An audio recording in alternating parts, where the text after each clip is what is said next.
Hi ಎಲ್ಲರಿಗೂ. Okay, ಇವತ್ತು ನಾನು ಚಿಕನ್ ಫ್ರೈ ಮಾಡ್ತಾ ಇದ್ದೀನಿ. ಸ್ವಲ್ಪ ಡಿಫ್ರೆಂಟ್ ರೀತಿಯಲ್ಲಿ ಫ್ರೈ. ಖಂಡಿತವಾಗ್ಲೂ ನಿಮಗೆ ಇಷ್ಟ ಆಗುತ್ತೆ ಪಾರ್ಟಿ ಟೈಮಲ್ಲಿ, ಅಥವಾ ಹೀಗೇನೆ ಏನಾದರೂ ನಿಮಗೆ ಸಂಜೆ ಟೈಮ್ ತಿನ್ಬೇಕಂತ ಆಸೆ ಆದರೆ, ರೆಸ್ಟೋರೆಂಟಿಗೆ ಹೋಗ್ಲಿಕ್ಕೆಲ್ಲ ಪುರ್ಸೋತಿಲ್ಲದಿದ್ರೆ ನೀವು ಇದನ್ನು ಮಾಡ್ಬೋದು. ಈಸಿಯಾಗಿ ಚಿಕನ್ ಫ್ರೈ ಮಾಡೋದು ಹೇಗೆ ಅಂತ ಹೇಳಿ ತೋರಿಸ್ತೀನಿ. ಇಲ್ಲಿ ಒಂದು 2 ಮುಷ್ಟಿಯಷ್ಟು ಬ್ಯಾಡಗಿ ಮೆಣಸನ್ನು ಬೇಯಿಸ್ಲಿಕ್ಕೆ ಇಟ್ಟಿದ್ದೀನಿ, ಸ್ವಲ್ಪ ಸಾಫ್ಟ್ ಆಗಲಿ, ಆಮೇಲೆ ಇದರದ್ದು ಪೇಸ್ಟ್ ಮಾಡೋಣ. ಓಕೆ, ಇಲ್ಲಿ ನಾನು ಚಿಕನ್ ದೊಡ್ಡ ದೊಡ್ಡ ಪೀಸ್ ತೊಗೊಂಡಿದ್ದೀನಿ. ಅಂದರೆ ಒಂದು ಕೋಳಿಯನ್ನು 4 ಪೀಸ್ ಮಾಡಿದ್ದೀವಿ.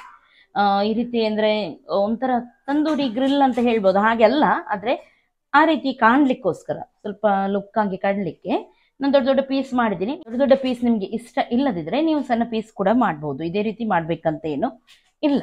ಇಲ್ಲಿ ನಾನು ಸ್ವಲ್ಪ ಜೀರಿಗೆ, ಕಾಳುಮೆಣಸು, ಲವಂಗ ಒಂದು 8 ಹಾಗೂ ಸ್ವಲ್ಪ ಸಣ್ಣ ತುಂಡು ದಾಲ್ಚಿನ್ನಿ ತೊಗೊಂಡಿದ್ದೀನಿ. ಇವಾಗ ನಾವು ಬೇಯಿಸಿದ ಚಿಲ್ಲಿ ಉಂಟು ನೋಡಿ, ಅದನ್ನು ಹಾಕೋಣ. ತಣ್ಣಗಾಗಿದೆ ಅದು. ಓಕೆ, ಇಲ್ಲಿ ನೋಡಿ ಇವಾಗ ಮಸಾಲ ರೆಡಿಯಾಗಿದೆ. ಇದನ್ನು ಪೂರ್ತಿಯಾಗಿ ನಾನು ಹಾಕ್ತಾ ಇದ್ದೀನಿ. ಜಿಂಜರ್ ಗಾರ್ಲಿಕ್ ಪೇಸ್ಟ್ ಹಾಕ್ತಾ ಇದ್ದೀನಿ, 2 ಚಮಚದಷ್ಟು. ಸಣ್ಣ ಚಮಚ ಆದ್ರಿಂದ ಒಂದು ಸ್ವಲ್ಪ ಜಾಸ್ತಿ ಹಾಕಿದ್ದೀನಿ. ಆಮೇಲೆ ಇದಕ್ಕೆ ಸ್ವಲ್ಪ ಅರಶಿನ ಪೌಡರ್ ಹಾಕೋಣ. ಲಿಂಬೆ ರಸವನ್ನು ಆ್ಯಡ್ ಮಾಡ್ತಾ ಇದ್ದೀನಿ, ಒಂದು 2 ಲಿಂಬೆ ರಸ ಹಾಕಿದರೆ ಸಾಕು. ಉಪ್ಪು ಹಾಕ್ತಾ ಇದ್ದೀನಿ ರುಚಿಗೆ ತಕ್ಕಷ್ಟು. 2 ಮೊಟ್ಟೆಯನ್ನು ಹಾಕೋಣ.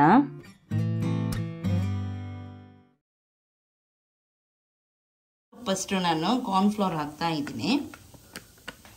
ಆಮೇಲೆ ಸ್ವಲ್ಪ 1 ಟೇಬಲ್ ಸ್ಪೂನ್ ಅಷ್ಟು ರೈಸ್ ಫ್ಲೋರ್. ಓಕೆ, ಚೆನ್ನಾಗಿ ಇದನ್ನು ಇವಾಗ ಮಿಕ್ಸ್ ಮಾಡೋಣ ಹಾಗೂ ಚಿಕನ್ಗೆ ಅಪ್ಲೈ ಮಾಡೋಣ.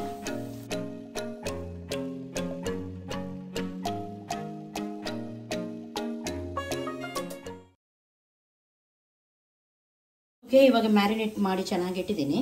ಇನ್ನು ಇದನ್ನು ನೀವು ಹೊರಗಡೆ ಕೂಡ ಇಡ್ಬೋದು, ಫ್ರಿಜ್ಜಲ್ಲಿ ಇಟ್ಟರೆ ಬೆಸ್ಟ್. ಯಾಕೆಂದರೆ ನೀರೆಲ್ಲ ಮಸಾಲ ಜಾಸ್ತಿ ನೀರು ಬಿಡಲ್ಲ, ಫ್ರೈ ಮಾಡಲಿಕ್ಕೆ ಈಸಿ ಆಗುತ್ತೆ ಅಂತ ಹೇಳಿ.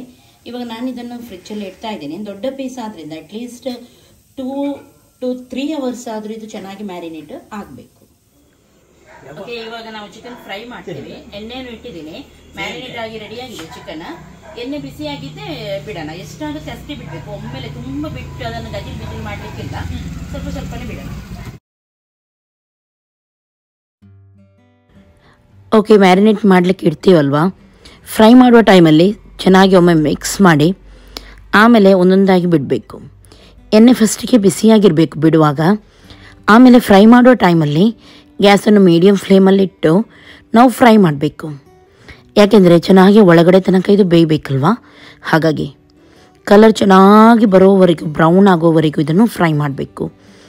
ದೊಡ್ಡ ದೊಡ್ಡ ಪೀಸ್ ಆದ್ದರಿಂದ ನಾನು ಹೇಳಿದೆ ನೋಡಿ, ಮೀಡಿಯಮ್ ಫ್ಲೇಮಲ್ಲಿಟ್ಟೇ ನೀವು ಫ್ರೈ ಮಾಡಬೇಕು. ಸ್ವಲ್ಪ ಹೊತ್ತು ತಾಗುತ್ತೆ, ಇಲ್ದಿರ ಒಳಗಡೆ ಸರಿಯಾಗಿ ಬೇಯಲ್ಲ, ನೆನಪಲ್ಲಿ ಇಡಬೇಕು. ಅದು ಸ್ವಲ್ಪ ಕಲರ್ ಬಂತಂತೇಳಿ ತಕ್ಷಣ ತೆಗಿಲಿಕ್ಕೆ ಹೋಗಬೇಡಿ. ಒಮ್ಮೆಲೆ ನಿಮಗೆ ಗೊತ್ತಾಗದಿದ್ದರೆ ನೀವು ಒಂದು ತೊಗೊಂಡು ಅದನ್ನು ಕಟ್ ಮಾಡಿ ಕೂಡ ನೋಡ್ಬೋದು. ಕತ್ತರಿಯಲ್ಲಿ ಬೇಗನೆ ಈಸಿಯಾಗಿ ಕಟ್ ಆಗುತ್ತೆ, ಕಟ್ ಮಾಡಿ ನೋಡಿದರೆ ಗೊತ್ತಾಗುತ್ತೆ. ಇವಾಗ ಇದು ನೋಡಿ ಚೆನ್ನಾಗಿ ಬೆಂದಿದೆ, ಕಲರ್ ಒಳ್ಳೆ ರೀತಿ ಬಂದಿದೆ. ಈ ಟೈಮಲ್ಲಿ ನಾನು ಇದನ್ನು ತೆಗಿತಾ ಇದ್ದೀನಿ. ದೊಡ್ಡ ದೊಡ್ಡ ಪಾರ್ಟಿ ಅಥವಾ ಯಾರಾದರೂ ದೊಡ್ಡ ಗೆಸ್ಟ್ ಎಲ್ಲ ಬರ್ತಾರಂತಾದರೆ ಸ್ವಲ್ಪ ಚೆಂದ ಕಾಣಲಿಕ್ಕೆ ದೊಡ್ಡ ದೊಡ್ಡ ಪೀಸ್ ನಾವು ಈ ರೀತಿ ಫ್ರೈ ಮಾಡಿ ಇಡ್ಬೋದು. ನಿಮಗೆ ತಿನ್ನೋದಾದರೆ ಸೇಮ್ ಇದೇ ಮಸಾಲ ಹಾಕಿ ಸ್ವಲ್ಪ ಸಣ್ಣ ಪೀಸ್ ಕೂಡ ನೀವು ಫ್ರೈ ಮಾಡ್ಬೋದು. ಓಕೆ, ಏನು ಗೊತ್ತುಂಟ, ಸ್ವಲ್ಪ ಸ್ವರ ಇನ್ನೂ ಕೂಡ ನಂದು ಸರಿಯಾಗಲಿಲ್ಲ, ಹಾಗಾಗಿ ಸ್ವಲ್ಪ ಅಡ್ಜಸ್ಟ್ ಮಾಡಿ ಪ್ಲೀಸ್. ಓಕೆ, ಇದೇ ರೀತಿ ಎಲ್ಲವನ್ನು ಕೂಡ ನಾವು ಚೆನ್ನಾಗಿ ಫ್ರೈ ಮಾಡಿ ತೆಗೆಯೋಣ. ಹಾಗೂ ಪ್ಲೀಸ್ ಮನೆಯಲ್ಲಿ ಇದನ್ನೊಮ್ಮೆ ನೀವು ಖಂಡಿತವಾಗ್ಲೂ ಟ್ರೈ ಮಾಡಿ.